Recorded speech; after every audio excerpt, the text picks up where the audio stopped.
I was up north visiting my parents in Foster Township near West Branch last summer. It was getting late, so my partner and I decided to walk back to my sister's cottage that sits 12 houses away on Horseshoe Lake. We were talking about nothing in particular, just grabbing and joking around. As we cleared a bend in the road, I turned my attention from him to the road in front of me. I saw a man coming at me from the edge of the road. He was actually clear in detail, close enough to my face that I could make out a beard, blue eyes, and that he was wearing a solid-colored flannel. My arms were instinctively in a defense block to protect my face and upper body. I then felt a very deep chill go through me from one side to the other. My partner then felt it go through him and exit toward the lake. We stood for a moment, stunned. Then he asked, "What the heck was that?" I gathered myself and I told him what I saw. He did not see the figure because he was looking the opposite direction. He just felt the entity go through him. We both had a difficult time sleeping that night.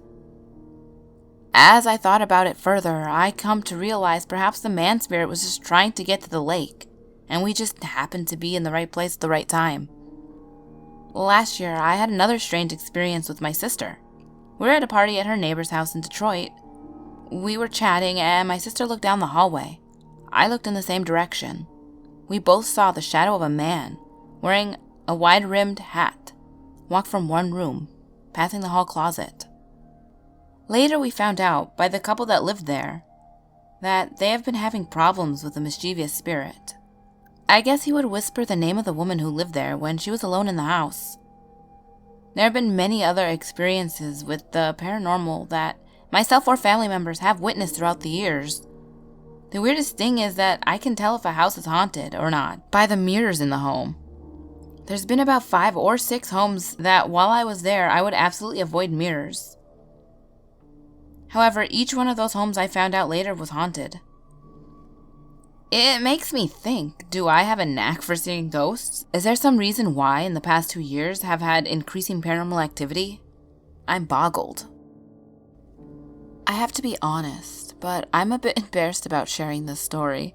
But it has been a few months since I've had this eerie encounter, and the image of that face is still emblazoned in my mind, accompanied by many unanswered questions. Now, long before I'd ever heard of black-eyed children due to much research online, finding many stories on them, I, in fact, had an encounter with one. I'll never forget it. It's still very vivid in my mind.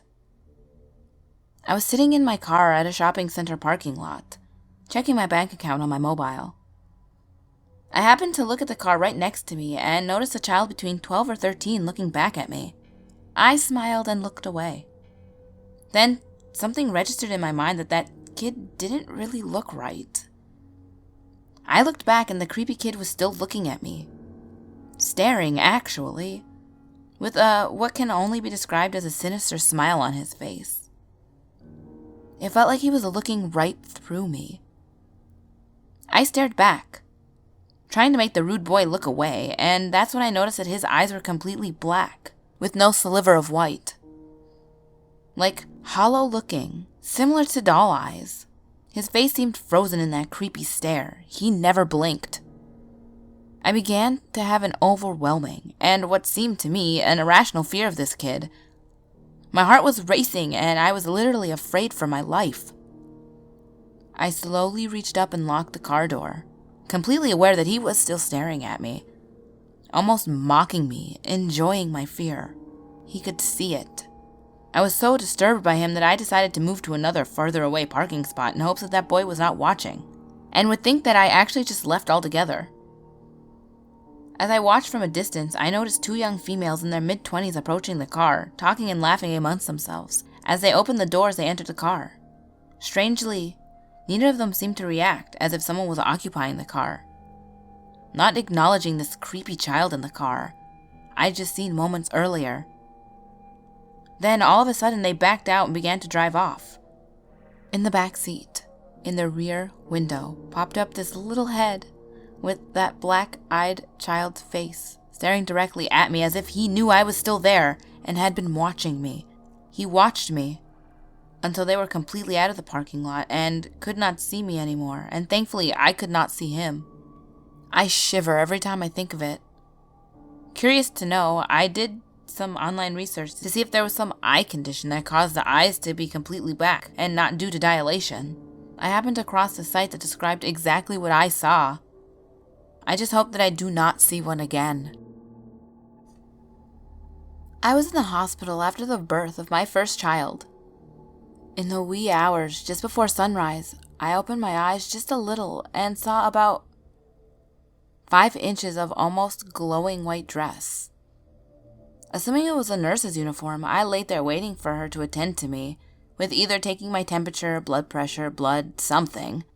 A couple of minutes passed and I started to wonder what was taking her so long to jet to me, but brushed it off as she was just checking my chart or straightening my bedside table, maybe making sure there was water in my little pitcher, but I heard nothing. After about what seemed like 15 minutes, I opened my eyes and no one was there. A few minutes later, in comes the nurse. She has on white pants and a colorful scrub top. She wanted to take my temperature and blood pressure. "Oh, I saw someone in a white dress in here earlier." It'd just be me and her. "You'll have a different nurse tomorrow night. I'll have the night off. Her name is Cheryl. She's nice, everyone likes her. I'll see you the following night, if you're still here. Have a good day. You have a beautiful baby." "Thank you. Enjoy your day off." Then she left. This took place in Michigan, at a graveyard that my mom and dad were laid to rest at, in the mid-1980s. I always just kind of felt at peace there, and would often go to this graveyard just to walk around when I was really stressed out and looked to see what grave was the oldest, the newest people laid to rest, to see if I knew them. I came across the one side of the graveyard where all the babies were buried. They would always make me cry thinking of all these innocent little lives that the Lord took to heaven to help him out with spiritual angels. I was walking between the graves and the names of these little angels. I just happened to step on a grave and down my foot went. Now I was frightened. The grave sank into the ground. And I just went to pull my foot out, which was, I would say, just over my ankle. Would not come out, as if something was holding on to me. I looked down to expect to see a tiny hand grasping my leg, but I saw nothing. My heart is in overdrive, beating so hard and fast. I looked down at the grave and just said a little prayer for this infant, just days old, that died. The grasp let go of my leg, and I took off into my car and vowed I would never return there, ever. That lasted for a few days, staying away. When I got to sleep that night, I went back to the grave of this baby. This baby was trying to get my attention for some reason. I would wake up crying. So, one day I went back to the same grave. For some reason, I could not stay away from this grave. I just kept coming back and saying prayers and going back and saying prayers for this baby. In the daytime, I couldn't stop thinking about this baby. That this baby needed something, but I could not figure out what it had to be. It had a headstone and said the baby's name on it and birth and death. It was recently new and did tell the funeral home it came from. So I went to the funeral home and talked to the director and said, "I know you're going to think I'm insane, but..." And I told him what happened the first day and that I was at the graveyard and the dreams that I kept having, and that I felt this baby needed me for some reason. He told me that it did not surprise him in his business. He'd seen, heard, and felt a lot of things. He told me he could not tell me anything about someone else's baby without consent of the parents, or at least the mother of the baby. I told him I understood. He did say he would contact her to see what she said, and I said okay. Sometime later, he called me up. The mother didn't care that I knew what happened to her baby, but she didn't want her name known. I said, "Great, when can I come by?"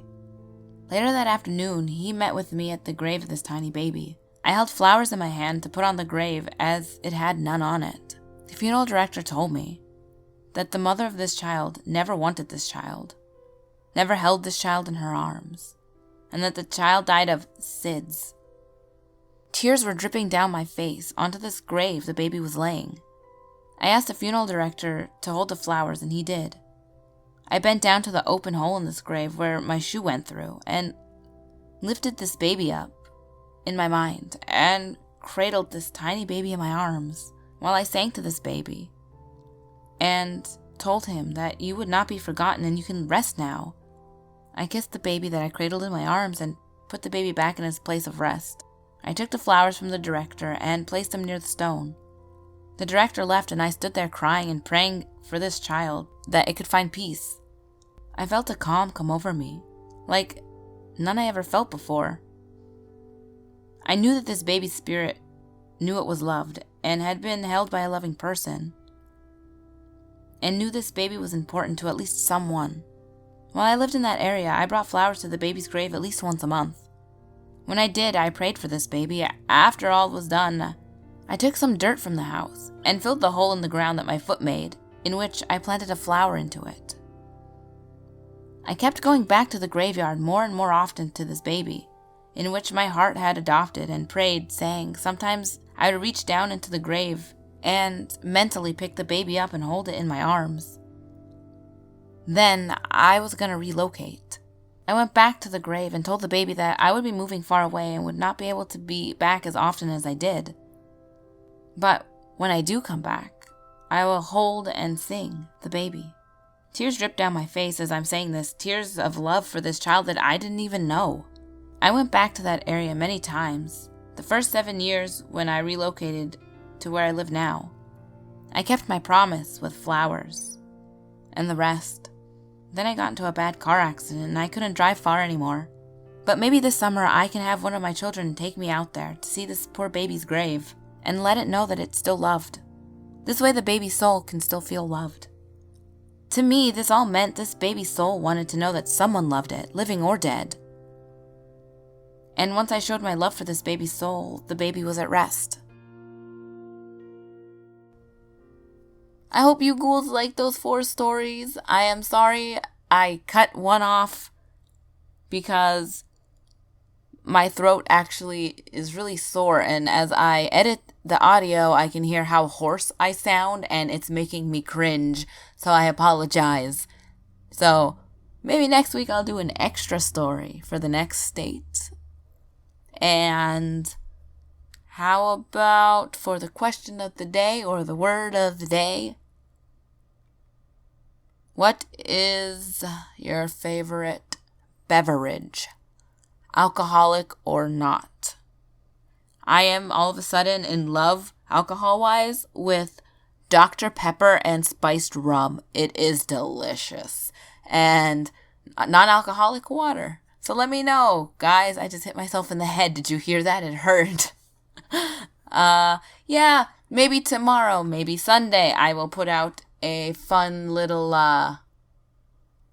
Pokemon Go vlog, since there's a meetup today for Pokemon Go in a town near me, and also tomorrow there is a Pokemon Go meetup in my town. So, who knows, small world, if you see me, say hi.